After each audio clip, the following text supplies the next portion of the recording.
Mr. Bari, welcome to our London studios today. Thank you very much for having me.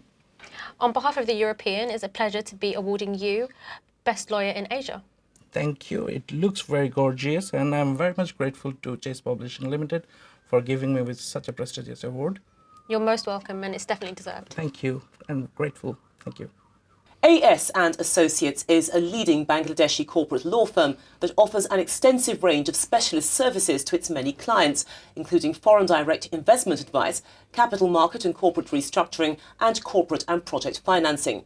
Founded by the late Alhaz Abdus Samad, a pioneering advocate of the Supreme Court of Bangladesh, the firm ranks highly in some of the world's most prestigious legal directories, including Chambers and Partners and Legal 500. Its 19 lawyers are members of the Nextlaw Referral Network and ADVOC, the international network of independent law firms. They're also Bangladesh's only members of TAGLaw, a global alliance of international law firms in over 90 countries. Well, to tell us more about the firm and what it's planning to do in the future, I'm delighted to say that I'm joined in the studio by Mr. Saeed Ainul Bari. He's the managing partner of A.S Associates. Thank you so much for coming in. Thanks for having me. It's a pleasure. And tell us first about the company's goals when it first started. What were they? And did you ever imagine that it would be as successful as it is today?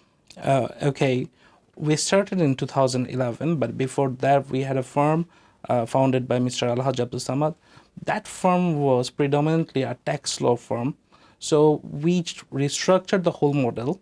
It came to a partnership model, and we thought that we should provide full services to all clients that we have. And we built a motto that is every legal help for our clients. So now it's a full-service law firm in Bangladesh, and that was the goal we set. And while it is a full-service law firm, we thought that we should be a market leader by hopefully 10 years. But I think we have already achieved that. We are one of the market leaders in corporate financing, corporate structuring, and a few other major business areas. But you've become very successful. Are you surprised at the degree of success that you've had since the firm was founded? We are not surprised with the degree of success. We are surprised by the years that we have taken. We thought it would be done within the next 10 years when we started. We started in 2011, so our goal was to be a market leader by 2021. But right now, we can proudly say that we are one of the market leaders. So as far as the goals, yes, we were not surprised. But the time that we have taken to achieve it, yes, we are surprised to achieve that within such short period of time. Why do you think that's happened, that you've actually beaten your own deadline?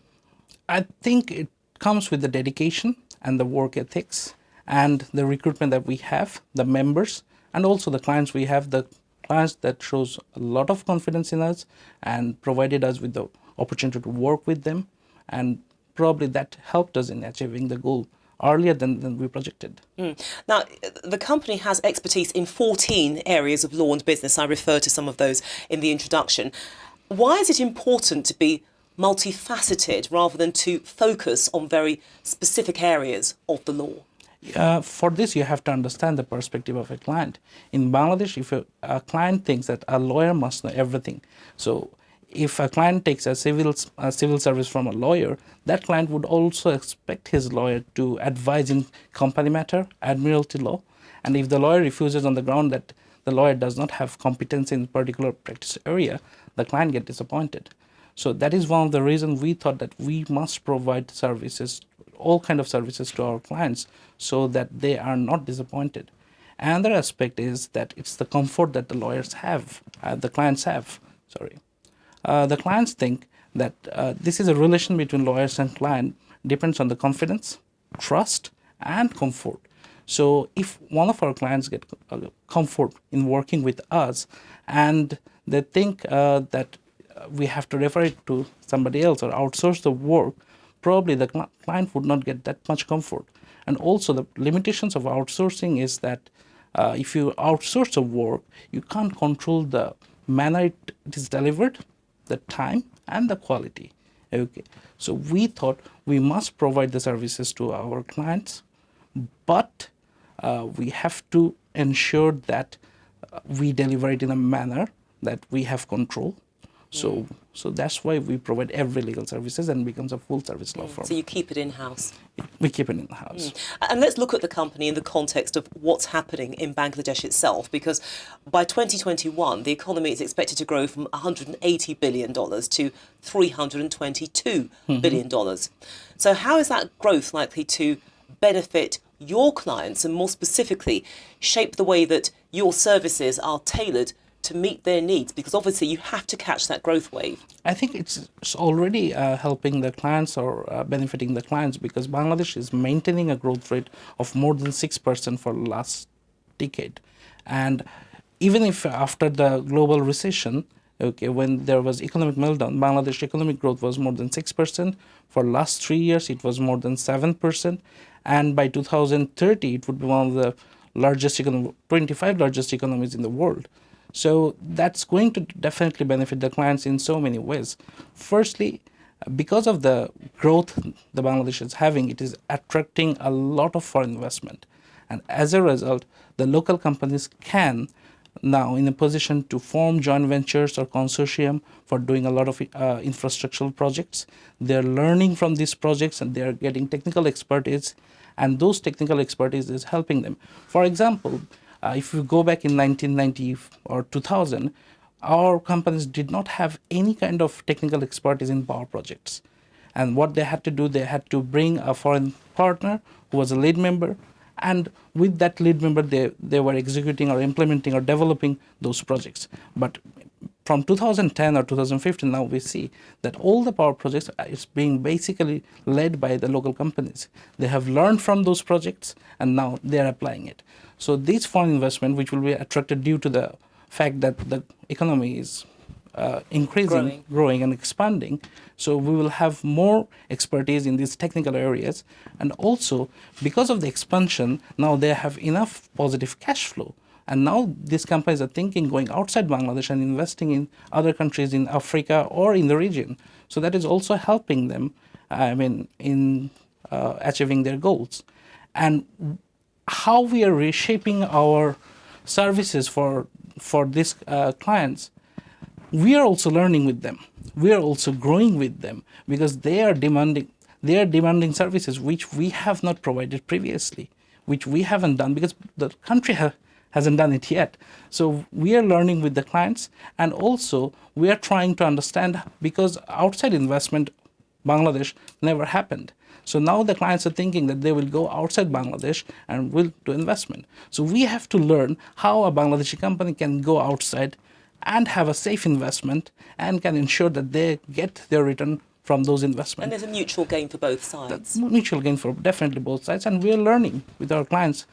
While they're expanding, basis of them, we're also expanding too. Sure. And it fascinates me because you talked about the values underpinning the company, which obviously helped to take you to where you are today. But given the growth that is happening, how can you maintain those standards and the values that make the company so unique and that attract this business? Mm-hmm. The values we instill to the members of our team, we always say that the reliability is the most important factor. You can be smart, you can be intelligent, but you have to be reliable. So while at the screening process, we ensure that our employees have those reliability, dedication, and honesty to their work. And we also ensure that while they're delivering their work, they make sure that the qualities have high standard. So it is maintained all across the firm that whatever the delivery is, we have a very good quality of services. So that's hardwired into the corporate DNA. It is indeed. Let's look at these organisations that I referred to in the introduction, TAGLaw, ADVOC, and the Nextlaw Referral Network. Now, why is it important for A.S Associates to belong to these organisations? What does it bring? It is connected with the client's needs to go outside. When a client comes to us, probably they're thinking that whether we have a global reach or not. Like these networks, they have a through this network, we can assure the clients that we do, while we're a local firm, we do have a global reach. So if a client wants to invest in Africa or in any other country, the client asks, do you know somebody from that country? And we can safely say, yes, we are part of a network and one of the fellow member is there, and we are certain that they can help you with whatever you need to have. So you can be a connector. We can be a connector, and we also ensure that the local law is also maintained, and the other part of the network ensure that they maintain the outside part. And the firm has also scored very highly in the Legal 500 and Chambers and Partners. Now, why is that so important, and what does it say about the business in terms of its professional standing? What message does it get out? These are independent rankings. These are very prestigious rankings. They assess the firms on the basis of the client's feedback, the complexity of the work, the size of the work, and definitely peers review. So if we get ranked higher in these directories, it says that we do deal with complex work. We handle works which are of high quality, and our clients are satisfied with us, and the peers are also thinking of us as a good firm. So these are the testimony of our quality and the delivery we make. You've done a lot in the years since the firm was founded. As you said earlier, you set a deadline as to when you would reach your goals. You actually came in ahead of that.